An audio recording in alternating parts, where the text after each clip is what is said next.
Hello, everyone, and welcome to Spaceflight Now's live coverage of the latest mission from Vandenberg Space Force Base. I'm Will Robinson Smith, reporter with Spaceflight Now. So good to have you with us here on this afternoon of Sunday, October 19th. We're broadcasting, as we always do, from the Spaceflight Now News Bureau here at NASA's Kennedy Space Center. SpaceX is currently fueling its Falcon 9 rocket at Space Launch Complex 4 East in anticipation of launching at the time you see here on your screen, 12:24 p.m. Pacific, 3:24 p.m. Eastern, 19:24 UTC for our friends joining around the world. If this is your second broadcast with us, coming over from the Starlink 10-17 mission earlier this afternoon, welcome back.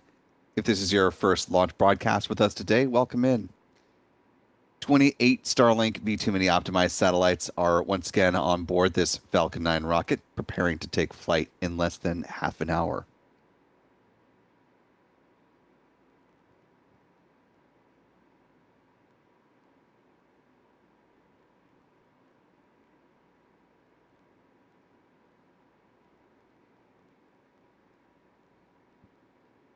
Our Spaceflight Now editor, Stephen Young, is running the technical operations of the broadcast.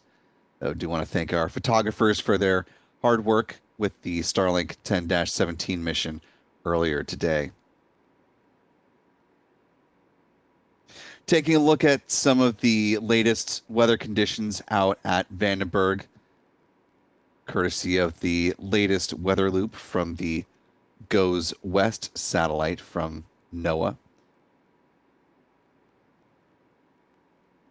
You can see a bit of a current that's sweeping both north towards Vandenberg and some clouds that are also heading south along the coastline by the look of it. So a bit of an overcast day there at Vandenberg, though I've seen some of you in the live chat saying it's pretty clear in your neck of the woods in central and southern California. So hopefully conditions will be pretty nice for the ascent of this Falcon 9.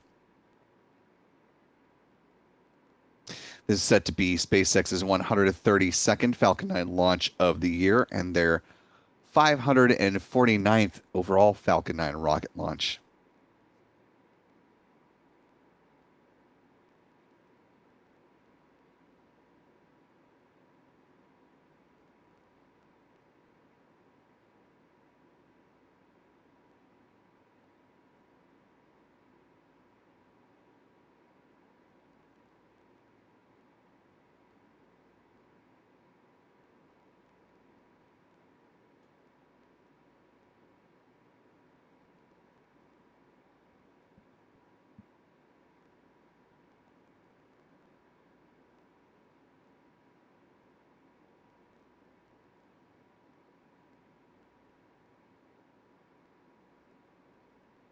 Taking a look at our live chat, I want to thank channel member and moderator Rick Donner for hanging out with us once again this broadcast.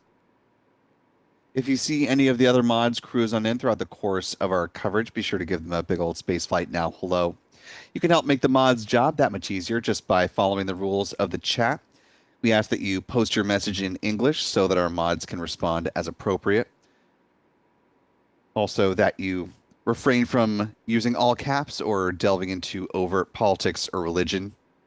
Emojis are perfectly fine. We just ask that you don't create a huge block of them that takes up a large percent of the live chat here so other people can see and read the messages from everyone else that is with us.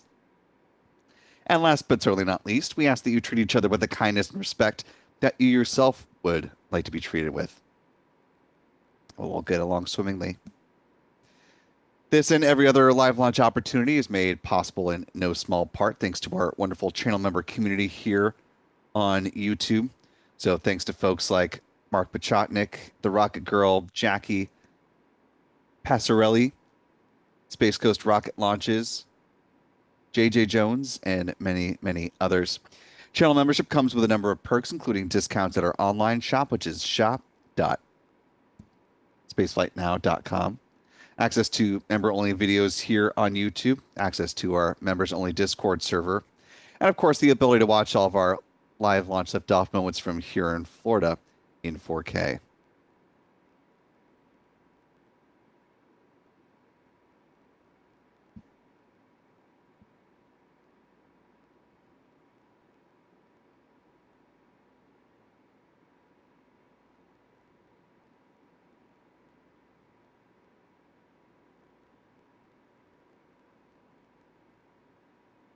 Question from Brian Scott in the chat asking if it will be possible to see it in Arizona during the daylight hours. From previous chats that have featured folks that were in Arizona, it sounds quite unlikely that you'll be able to see it in the daylight in Arizona. More than willing, or more than welcome to try, but I would just temper your expectations.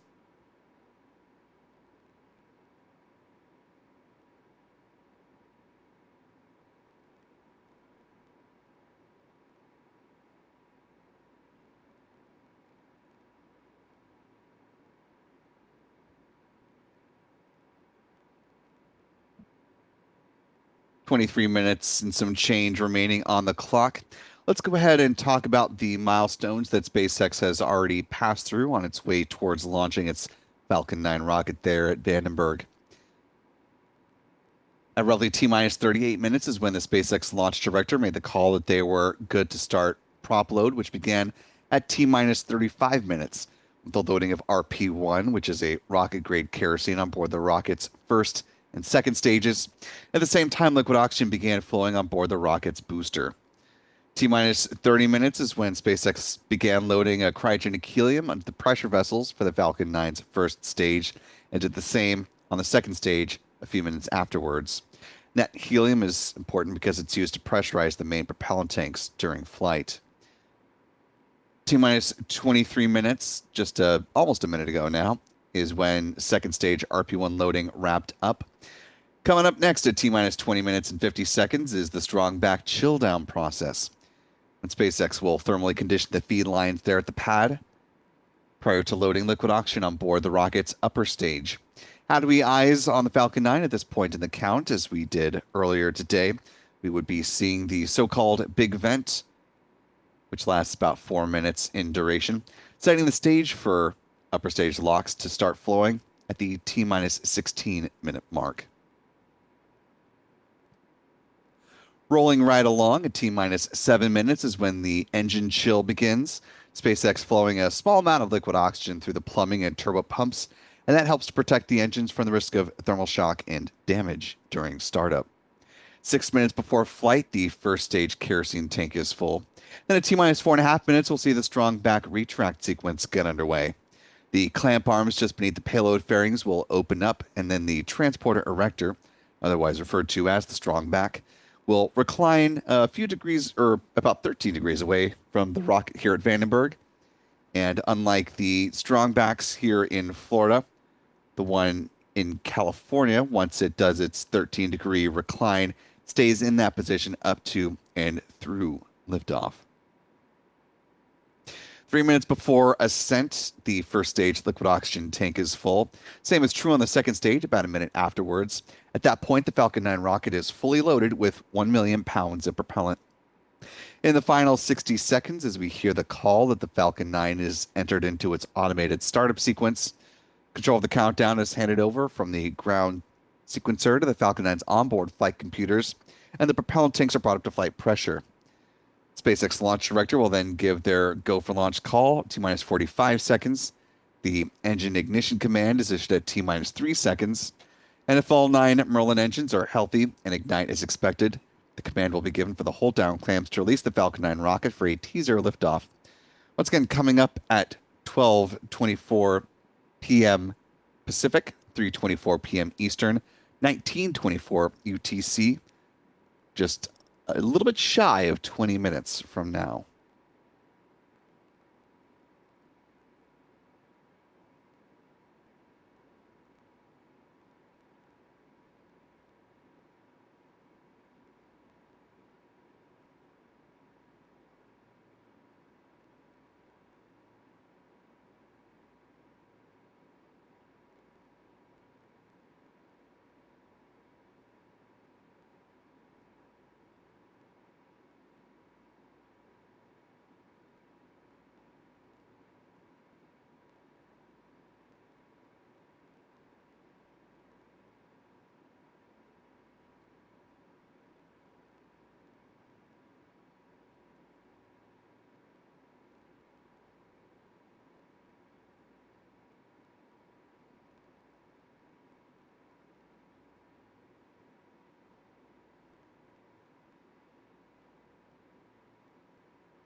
Time now, T minus 17 minutes, 33 seconds and counting. Want to welcome in new channel member Gmen828, checking in at the pad leader level. Welcome aboard. We're glad to have you with us. Also, thanks to Sybil Zarat for a $10 super chat. Really appreciate the support this afternoon, Sybil. Thank you so much. Also want to thank the 1,100 plus of you who are watching along with us live at this point in the countdown. If you haven't already, you could do us a big favor just by clicking that like button and sharing the stream, allowing some more folks to find their way into our live launch coverage. As we just saw earlier today, had a little bit of a shift in our Falcon 9 frequent flyers list, with B1067 continuing to break records as the flight leader for the company, now at 31 missions to its name, landing safely about 8.5 minutes after liftoff on the drone ship, a shortfall of gravitas. And we won't see any more movement on this list with this second launch of the day. The booster SpaceX is flying as the tail number B1088, which will be making its 11th trip to space and back. Currently, SpaceX is working to certify its first stage boosters for up to 40 flights apiece.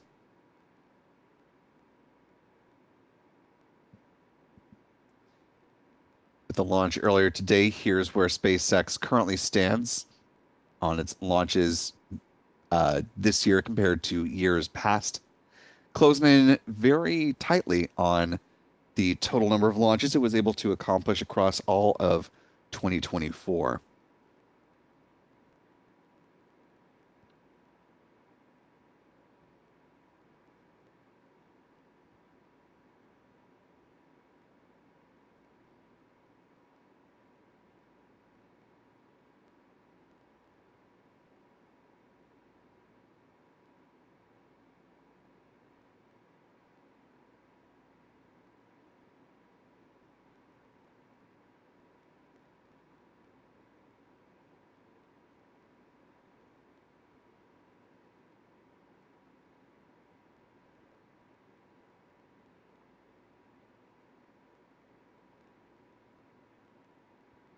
Now, T minus 14 minutes, 54 seconds and counting.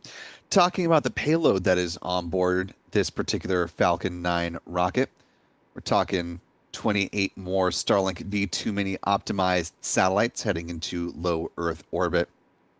This will be SpaceX's 94th mission of the year, carrying its Starlink satellites up into that low Earth orbit. These are the V2 mini optimized edition of the satellites, weighing considerably less than their predecessor V2 minis. With their solar panels unfurled, they have a wingspan of about 100 feet or 30 meters.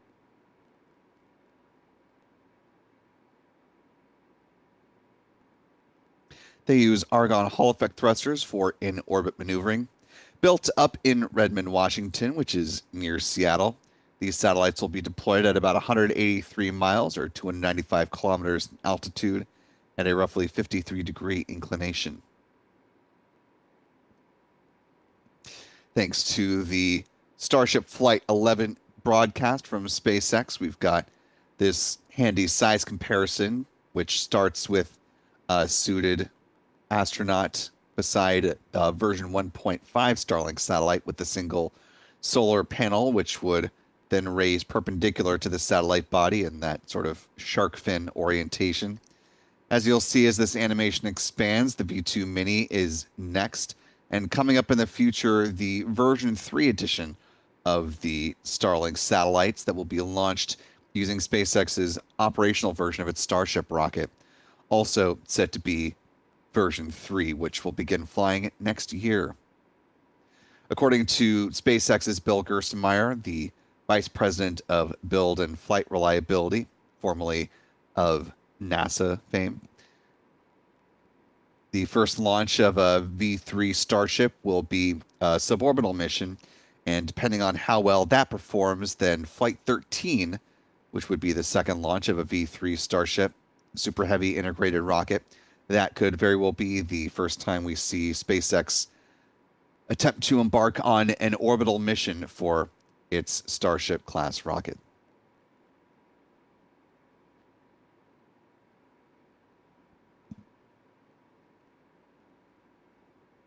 Just under about 12 minutes and 17 seconds remaining before the flight of their Falcon 9, their current workhorse. So far, things seem to be progressing nominally as we should be getting pad level views of the vehicle in just about 7 minutes.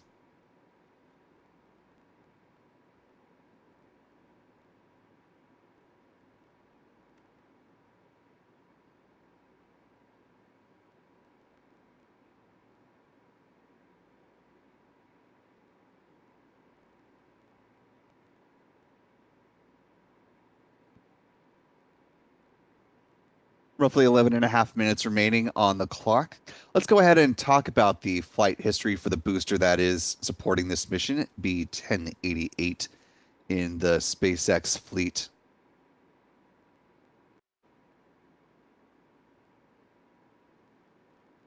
Its flight history began just last November with a launch for the National Reconnaissance Office, or the NRO. The NROL 126 mission, despite its name, was actually predominantly a launch of Starlink satellites. There were 20 V2s that were on board this particular Falcon 9 flight, with what are believed to be,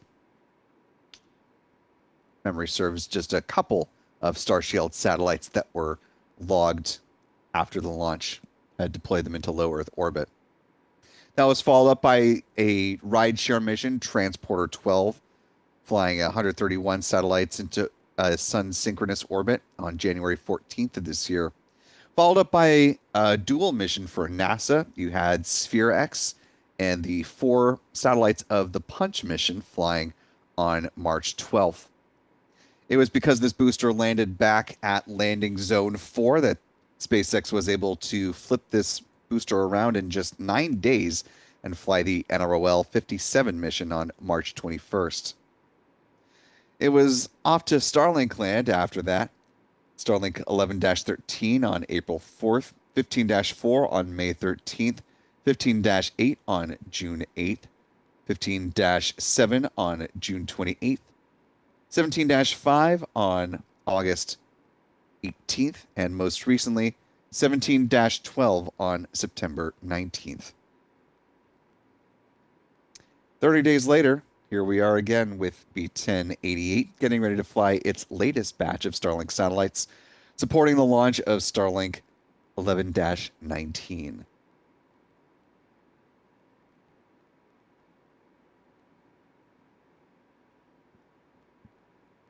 Set to depart from the California coastline here in roughly 9 minutes.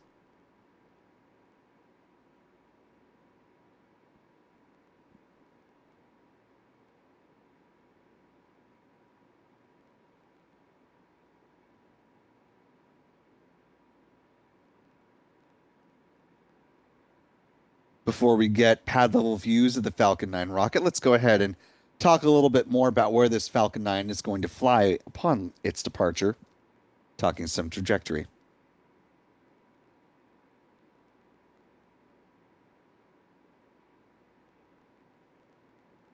Falcon 9 will lift off from Space Launch Complex 4 East there at Vandenberg Space Force Base. It will fly on a southeasterly trajectory upon liftoff, with the first stage booster B-1088 targeting a touchdown on the drone ship called Of Course I Still Love You, currently SpaceX's only West Coast-based drone ship.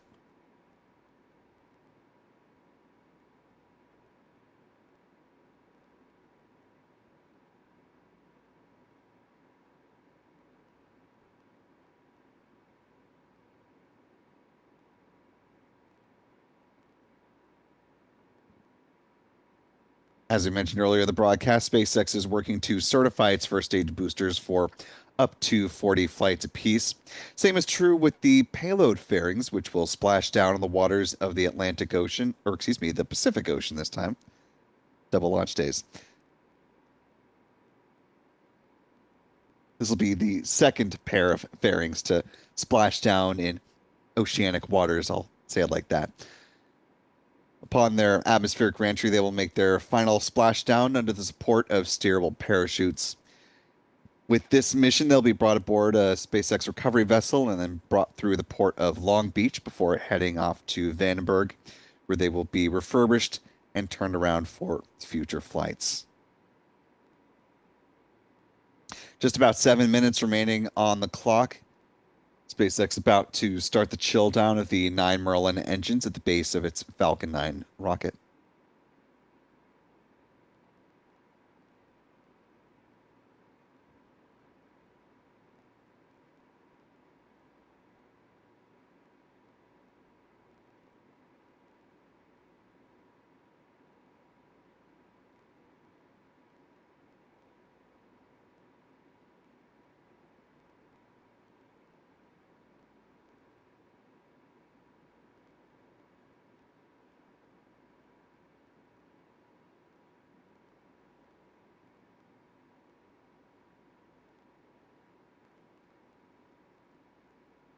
Coming up on T minus 6 minutes. At that point, the first stage RP-1 tank should be full.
Just under 5 minutes to go. We should be getting pad level views from SpaceX right about now.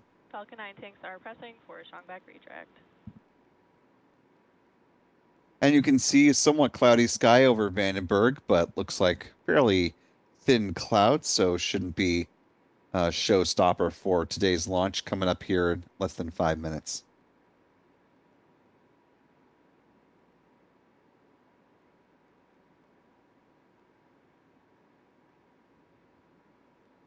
Strong back retract has started.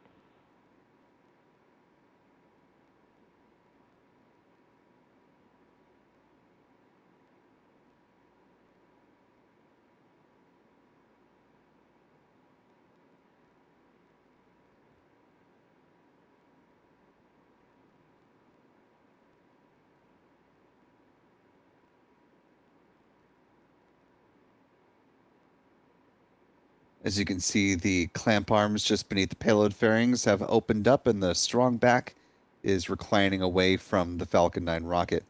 Here at Vandenberg, it pulls back about 13 degrees from the launch vehicle. It stays in that position up to and through liftoff.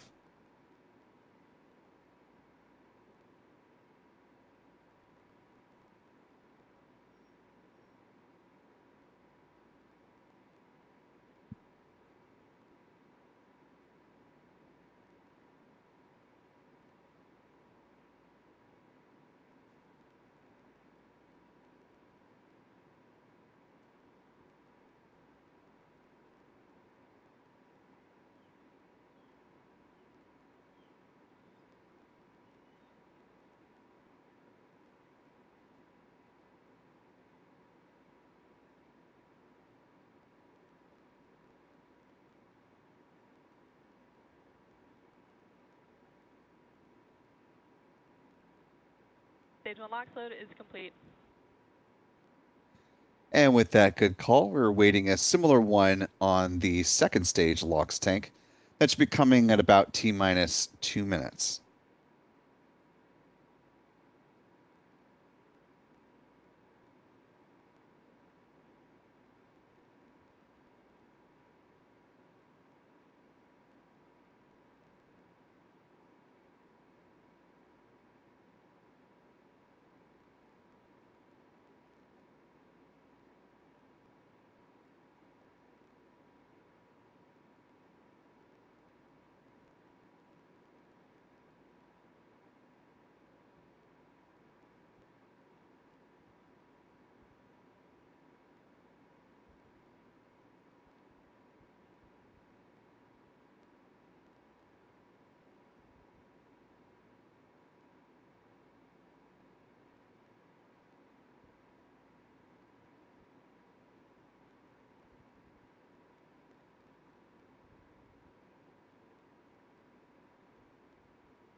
Stage 2 LOX load is complete. And with that call out, the Falcon 9 is now fully loaded with 1 million pounds of propellant. Add additional venting you're starting to see from the bottom of your screen are the ground gas closeouts. There we go. SpaceX releasing the remaining liquid oxygen from the feed lines there at the pad. Less than a minute and a half to go before liftoff.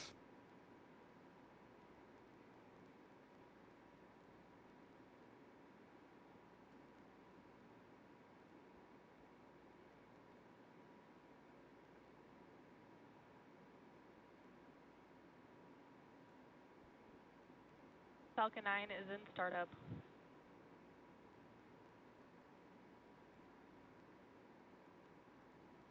We're just now waiting for the SpaceX launch director to confirm that they are, in fact, go for launch. Launch director, go for launch. And with that confirmation, we're going to go ahead and step back on our commentary, listen along with you for the final 30 seconds, and be back with you on the other side. 30 seconds.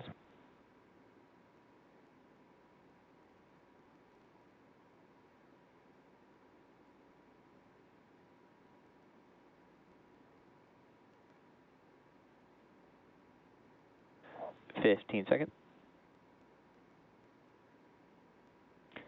T-minus 10, 9, 8, 7, 6, 5, 4, 3, 2, 1. Ignition. Engines full power and liftoff. From 1010 to 10,000. Go Starlink, go Falcon, go SpaceX. Vehicle is pitching downrange. MOD chamber pressures are nominal.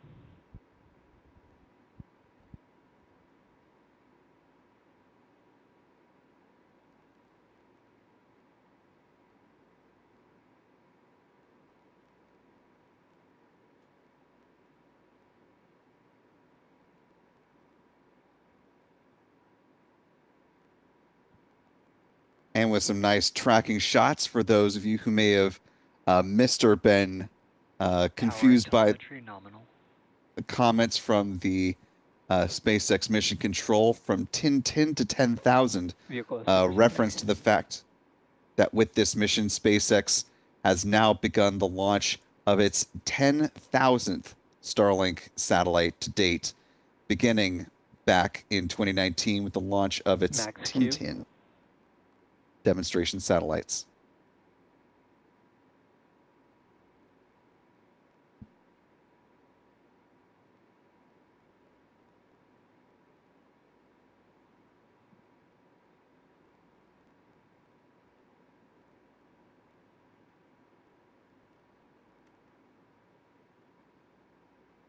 I'm back chill.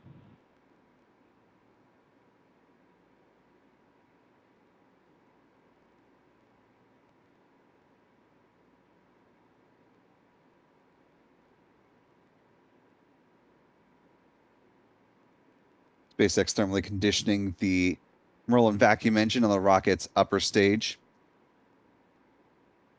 Coming up on a few events in fairly rapid succession, we'll see first stage main engine cutoff, or MECO, coming up first. That's at about T plus 2 minutes and 25 seconds, followed by stage separation, and then the ignition of that Merlin vacuum engine. The payload fairings will be jettisoned right about the 3-minute mark in this flight.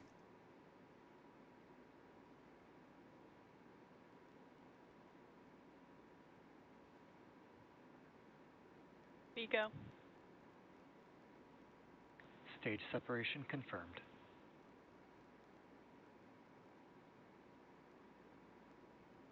I'm back startup.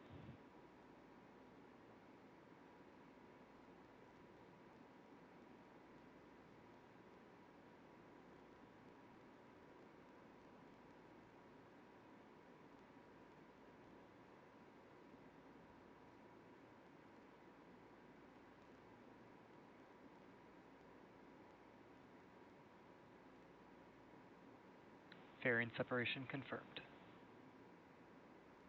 And a good view of those Starlink satellites, among them the 10,000th that has been launched so far.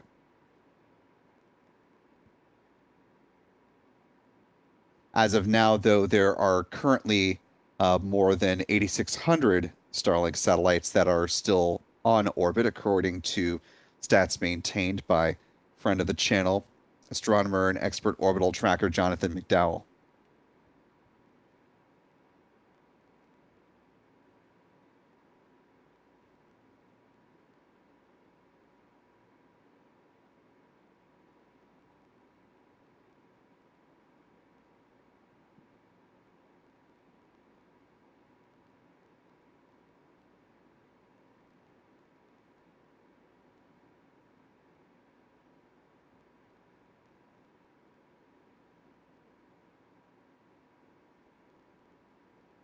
A little more than 4 minutes into the mission so far. Coming up next in less than 2 will be the start of the 3-engine entry burn, which will call upon 3 out of the 9 Merlin engines at the base of the booster to slow down that stage of the Falcon 9 rocket, preparing it for its forthcoming landing burn. Looks like the booster is topping out at about 115 kilometers in altitude today, now starting to make its descent.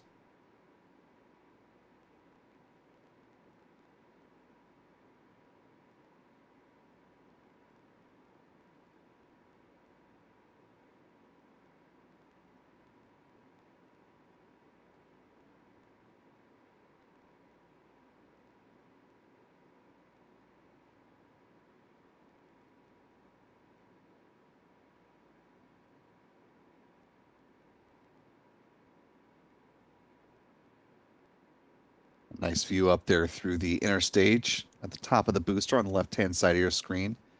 And some really nice views from the upper stage onboard cameras as well, toggling between both views of the MVAC nozzle.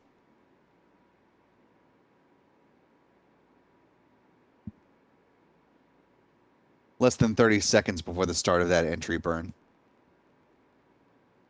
Right around the time that burn begins, we should also hear a call that the FTS has been safed. That is the flight termination system on the Falcon's booster, which will no longer be needed at that stage of the mission.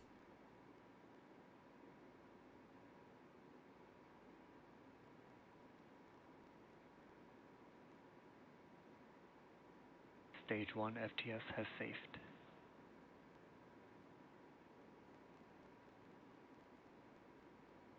Stage 1 entry burn.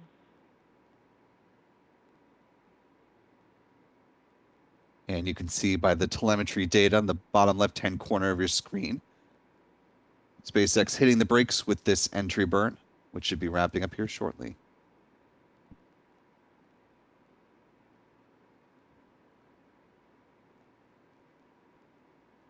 Stage 1 entry burn shut down. With that entry burn behind them, of course, next up is the landing burn, which you can see there coming up in just about a minute from now.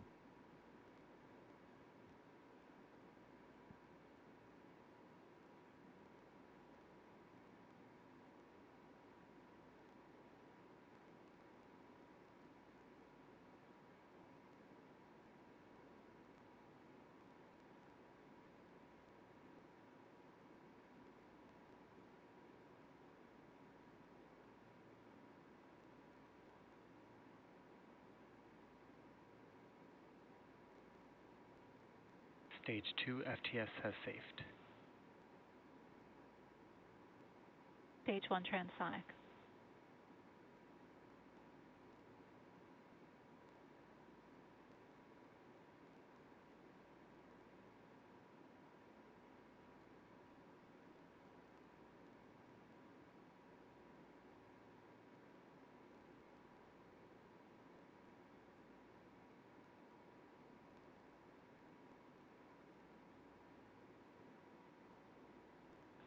Stage 2 terminal guidance. Stage 1 landing burn.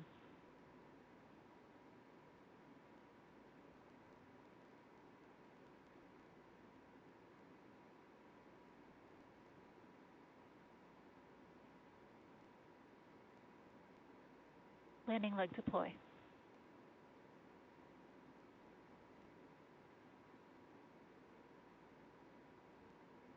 Stage 1 landing confirmed. And a good touchdown for B-1088 against very calm waters, looks like.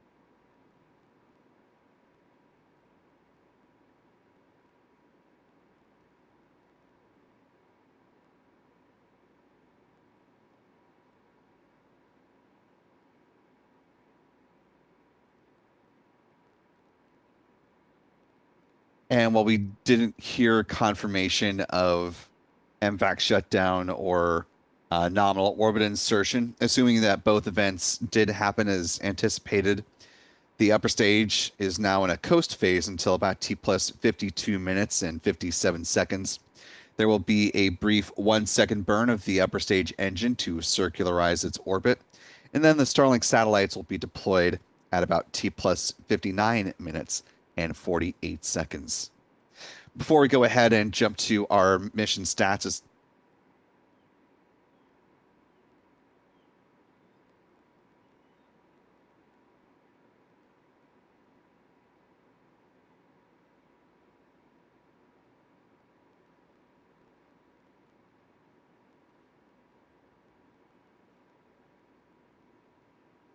do want to thank channel member Artemis for a very generous 100 gifted memberships. Really appreciate that, Artemis.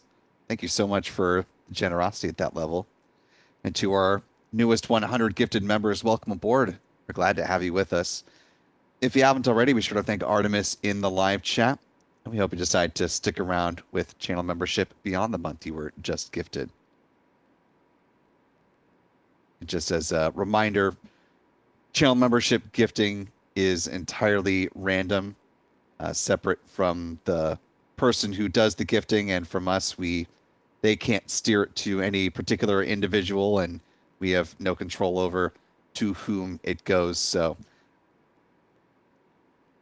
regardless, thank you, Artemis, once again for helping to grow our community here on YouTube.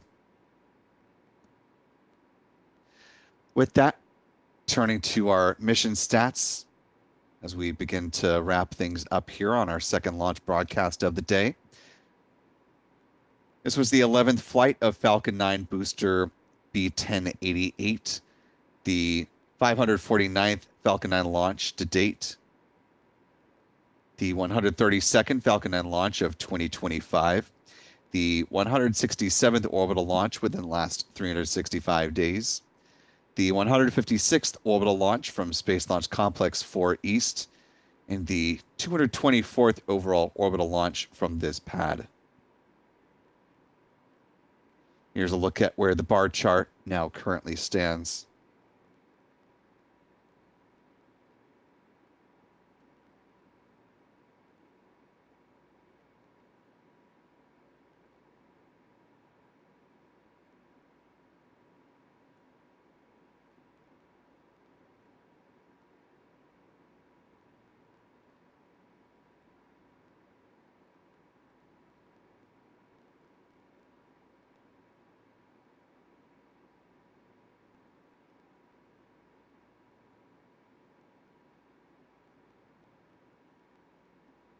As some of you have noted in the chat, and we were just discussing off mic, there may have been an anomaly with the upper stage as the first stage booster B-1088 was touching down on the drone ship. The telemetry graphic that was posted up on the screen showed that things were starting to slow down about 2,000 kilometers per hour below what would be expected at that stage in the flight.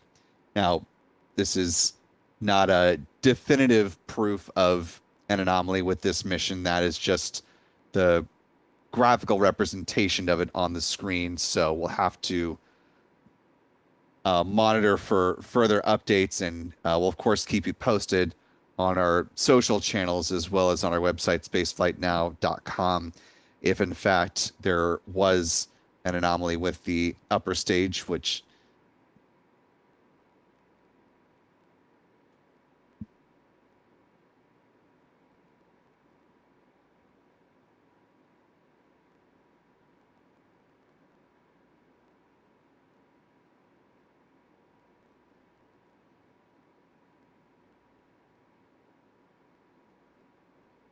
as you mentioned, as we were pulling away from the SpaceX broadcasts, we did not hear the normal call out for engine shutdown or nominal orbit insertion. The broadcasts from SpaceX seem to wrap up before that point, which is atypical, but again, that is not definitive that something was 100% amiss. We just want to note all of the off nominal things that we've observed before we go ahead and wrap things up. And of course, we'll stay on top of this story and let you know if there's anything truly amiss with this mission.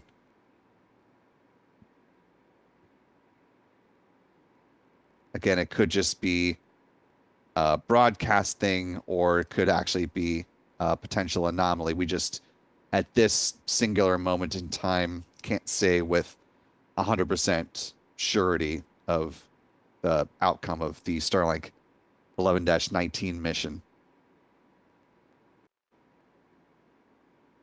If, and I'll continue to say if until we know anything with certainty, if there was an anomaly, it would certainly be a rare in-flight anomaly for SpaceX. Of course, there was the prominent mishap that they had with the upper stage engine on the Starlink 9-3 mission last July. But again, we don't know with certainty that there has been an anomaly or if this is just a broadcast issue, which, speaking for experience, we know that that has been the case, and telemetry issue more specifically.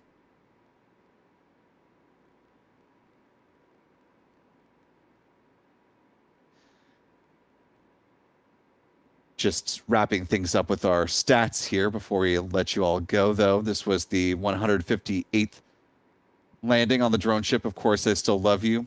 The 425th SpaceX drone ship landing and the 521st booster landing for SpaceX as well.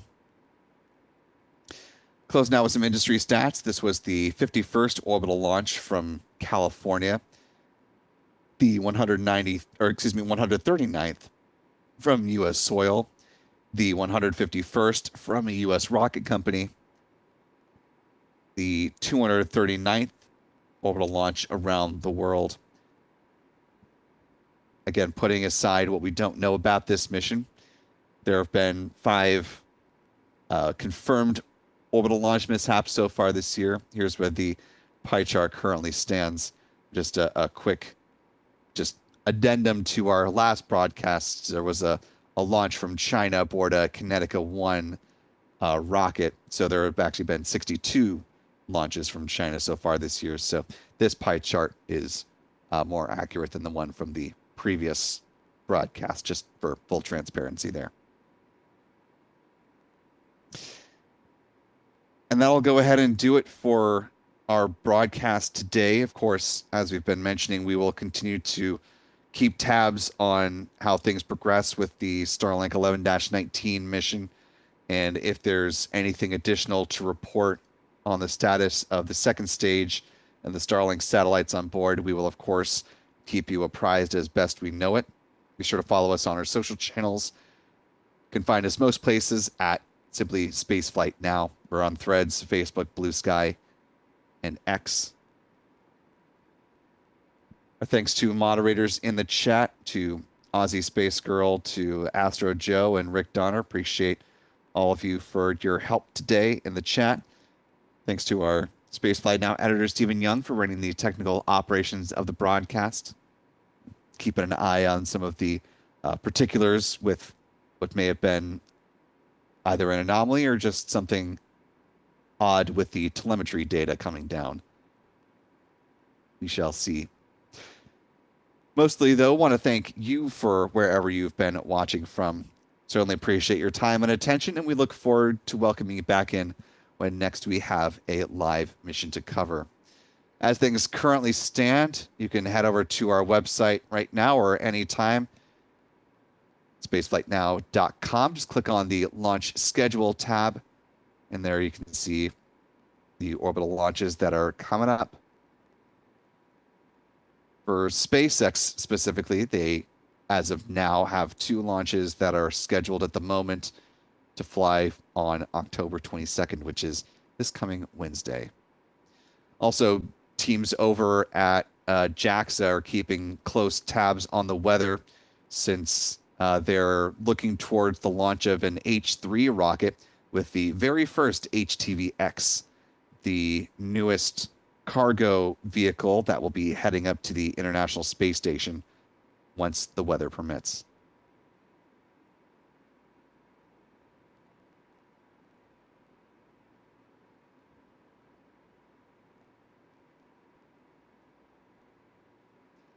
For all of us here at Spaceflight Now, I'm Will Robinson Smith. Remember, be good to yourselves, be good to others.